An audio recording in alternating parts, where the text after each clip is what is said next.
I'm Ryan O'Dowd, and you're listening to Ryan's Audiobooks on the Issues Magazine YouTube channel. Today we continue with section 515 of Coup D'Etat by Edward Luttwak. We're picking up in Chapter 4, The Planning of the Coup D'Etat. Political parties.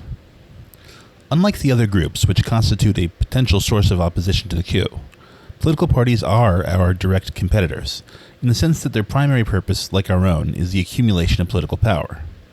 This will not necessarily make them the main or even a significant potential threat to us, but it will mean that their response to the coup will be particularly prompt. Whether this response will be verbal and purely declaratory, or whether it will be more direct and effective, will depend on a variety of factors, including the nature of their leadership, organization, and membership. Because political parties are as diverse as the countries within which they compete for power, we will classify them in certain categories as a prelude to examining the methods of their individual neutralization. Machine parties. Where politics is a business like any other, parties take the form of an association whose purpose is the procurement of votes in exchange for specific and material rewards. The local boss secures votes for the party at election time in exchange for cash and/or bureaucratic jobs for himself or his nominees. The deputies in the assembly then deliver their votes to the government in exchange for definite favors, some of which are retained and some of which are passed down to those who secured their election. The machine party can flourish in societies as different as early 20th century America, Egypt between the wars, and present-day South America. It needs two main ingredients: an elective parliamentary democracy and a socially backward electorate. In the United States at the beginning of the century, the immigrant communities were largely composed of Eastern and Southern Europeans, whose mother countries were economically and often politically unsophisticated. Thus, the newly arrived immigrant lacked the political awareness required to obtain direct concessions from the government, in the shape of social welfare legislation or labor codes. He soon learned, however, to obtain indirect favors by promising his support to the local ward organization of the party, i.e., if the votes were delivered on election day and the candidate elected, rewards would eventually be received in return. Present-day machine parties, such as the Democrazia Cristiana in parts of Italy, Acción Democrática in Venezuela, and MNR in Bolivia, do not distribute their rewards as widely as the old municipal machines in the United States. This is because these parties participate in the ampliocracia, which dominates political societies in which industry and commerce are undeveloped, and agriculture the monopoly of peasant subsistence farmers or aristocratic landlords. In these conditions, politics and the associated jobs in the state bureaucracy are the main avenues of middle-class enterprise, and the party is the framework, together with legal training, for the middle-class activity of office hunting. Machine parties have their rationale in the contrast between the constitutional structures and the social ones in countries which are both poor and democratic. Their whole manner of operation revolves around the exchange of votes for rewards at every level. In other words, it requires the functioning of the parliamentary apparatus with its periodic elections. In the event of a coup, this institutional framework would be frozen and the machine made powerless. Even if the machine has a base of mass support, its leadership, being a coalition of local power structures within a national presence, will not be able to mobilize it. We will therefore ignore the machine parties and will not need to take any particular action in their regard. Insurrectional parties. Such parties may or may not participate in open political life if it exists in our target country, but the primary purpose of insurrectional parties is to destroy the system rather than to work it. Like the Bolshevik Party before 1917, the Muslim Brotherhood in Egypt, communist and extreme right-wing parties in many parts of the world, these parties live a semi-legal existence with a cellular organization, an underground mentality, and frequently a paramilitary element. Such parties are characterized by their adherence to a set of definite ideological beliefs, a rigidly centralized organization, and their preoccupation with the use of direct methods to achieve political ends. In the social and economic conditions of Western Europe and North America, insurrectional parties are numerically weak, and their challenge to the system is usually conducted in an atmosphere of unreality, though from time to time they can gather a mass following among certain sectors of the population which are outside the mainstream of American life. The Black Power movement in the United States, for example, has all the traits of an insurrectional party, but it only operates amongst the Negro communities in the ghettos, whose social and economic conditions are those of an economically backward society. In the Third World, however, the constant pressure of economic deprivation can generate a revolutionary mentality amongst wide sections of the population, which insurrectional parties try to channel and exploit. Their organization, however, is often inadequate to the task, and much of the endemic guerrilla activity in Latin America and the insurgencies in Southeast Asia are outside their control. Insurrectional parties can oppose us in three main ways. A, through the agitation of the masses, to the extent that they have a mass following. B. By direct means, such as assassination and sabotage. C. By syndicalist agitation. Insurrectional parties usually have an authoritarian leadership structure, and much of their strength, in the confused circumstances which would follow a coup, would derive from the coherence of a centralized leadership. We should therefore make every effort to identify and isolate their key decision-makers. The emphasis on party discipline and the habit of waiting for directives from the higher leadership render many insurrectional parties powerless once the leadership has ceased to function. Though the social pressures which are the sources of strength of an insurrectional party may lead to its revival, this will not take place in the short period of time which concerns us. This vulnerability of insurrectional parties was strikingly demonstrated in the case of the Muslim Brotherhood, Al-Ikhwan al-Muslimun. The Ikhwan was a major force in Egyptian political life after the war. In its large mass following, its network of economic and educational activities, and its paramilitary youth groups gave it a great deal of direct power. Its effectiveness, however, derived largely from the coherent leadership of its founder, Sheikh Hassan al-Banna, and the movement rapidly declined after his death in unexplained circumstances just after the coup of late 1948. Where necessary, therefore, the Committee of Personal Leadership of the Insurrectional Party should be arrested and held in isolation for the duration of the coup. Because of the emphasis on party discipline, the beheaded movement will probably abstain from action in the short but critical period following our seizure of power. Para-bureaucratic parties. In one-party states, such as those of communist countries, much of Africa, and Mexico, the party has lost its major role, the competition for allegiance to the masses. Being in a position of monopoly, the party is also in danger of appearing superfluous.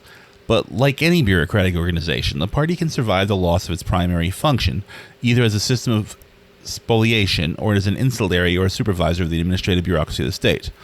African parties, formed during the political struggles which preceded independence, have often legislated for their monopoly of power as soon as they have attained it. Some, like TANU, Tanzanian African National Union, have turned into constructive galvanizers of the communal and state development programs. Others, like Nkrumah's old party in Ghana, became adjuncts to the personal leadership in a system of outdoor relief for his activist followers. The majority, however, until swept away by the military dictatorships, have acted as the principal agent in the main local industry, politics. The para-bureaucratic party treats the state bureaucracy as its subordinate. It investigates its activities, reports on its behavior to the higher leadership, and often demands special privileges and concessions. These parties do not have a mass following except within the framework of normal political life, when they can be relied upon to produce demonstrations for this or that stand of the leadership. As soon as the hold of the leadership is threatened, as soon as the police apparatus no longer acts as its muscle, the para-bureaucratic party dissolves. We can therefore ignore it in the active stage of the coup. However, its secondary function, intelligence and security, will be important and will be dealt with as a part of our general defensive measures towards such organizations. Parties in developed countries. Whether it's a two-party system, as in much of the Anglo-Saxon world where parties are in effect coalitions of pressure groups, or whether they are class or religion-based parties of much of continental Europe, the political parties in developed and democratic countries will not present a direct threat to the coup. Though such parties have mass support at election time, neither they nor their followers are versed in the techniques of mass agitation. The comparative stability of political life has deprived them of the experience required to employ direct methods, and the whole climate of their operation revolves around the concept of periodic elections. Even whereas in France and Italy, there are large and nominally revolutionary parties, 2 or more decades of parliamentary life have reduced their affinity with revolutionary methods. The apparatus of the party, with its branches and local organizers, can, however, allow them to perform a role of information and coordination which could be potentially dangerous. Even though their leadership may not take any action, the apparatus can still serve as a framework for anti-coup agitation. We will therefore close administratively the network of branches, and this should be sufficient to neutralize this particular threat. The only serious threat from this direction will come from the trade union movements, which are affiliated to the mass parties of the left. Their experience of industrial agitation has provided a natural training for mass intervention against a coup, but this will be dealt with separately below. Trade unions. Wherever there's a significant degree of industrial development, and in many countries where there's not, trade unions are a major political force. Because of their experience of industrial agitation, which can be readily applied to political purposes, the response of trade unions to the coup could constitute a serious danger to us. The mass following of trade unions, unlike that of political parties, is in continuous session. Polling booths are only open once every 5 years, but factories work all the year round. The immediacy of the threat presented by trade unions will depend on their size, cohesion, and degree of militancy. The fragmented syndicalism of Britain with its purely electoral politics would not, for example, add up to the threat of, say, the Italian movement with its centralization and long history of political strikes. The experience of Bolivia since the 1952 revolution illustrates how a single trade union and its activities can dominate a country's political life. Bolivia is one of the poorest countries of South America, whose economy is characterized by subsistence farming and the activities of a large tin industry. Before the revolution and the nationalization of the mines owned by Patino, Aramayo, and Hochschild interests, the miners had worked in physical and economic conditions of extreme harshness. Following their emancipation, they naturally wanted to achieve immediate and substantial improvements in these conditions, and Comabol, the state's tin mining organization, started immediate reforms. It was soon discovered, however, that the geological and economic conditions of the industry required an increase in productivity, which could only be achieved by introducing much new machinery and reducing the labor force. As the only source of capital was the United States, the miners' leaders opposed the reforms on the dual plank of no Yankee capitalism and no redundancies. Such problems are familiar from nearer home, but the crucial difference was that the miners were also an army. They had been armed by the middle-class leaders of the revolutionary MNR, Movimiento Nacionalista Revolucionario Party, in order to act as a counterweight to the old army dominated by associates of the mine owners. The revolution disbanded the army so that the miners could not only exert political and economic pressures, but could also use more direct military methods. Until the MNR leadership found a counterweight in the unions organized amongst the peasant farmers, the Indian campesinos, who were also armed, the miners had things pretty much their way. Led by militants of the Catavi Siglo XX mines, the miners imposed their control on Comabol, and therefore on the country which depends on it as the only major source of foreign exchange. Certainly no coup could have held on to power without the miners' consent, and even if the central institutions in La Paz could have been seized, the real power base in the mines would still have been under the control of the union leaders. Even without the special circumstances which operate in Bolivia, trade unions will often be a major political force, especially in terms of the situation immediately following a coup. But much will depend on the particular organizational structure of the trade unions, and crucially on the degree of effective centralization and the nature of their political affiliations.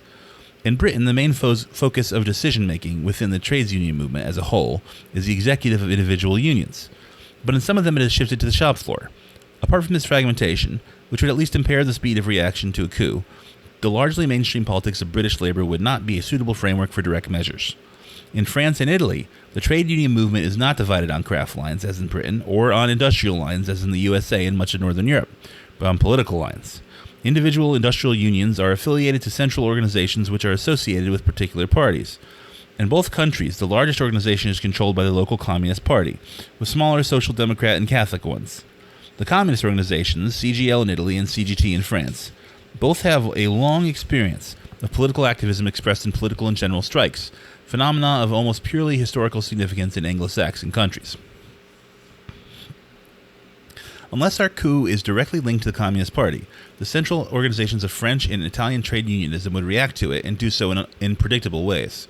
Immediately after the coup, they would try to establish contact with other democratic forces to form a popular front opposition, contact their national network of branches to coordinate a general strike, put into execution their contingency plans for underground activity and illegal survival.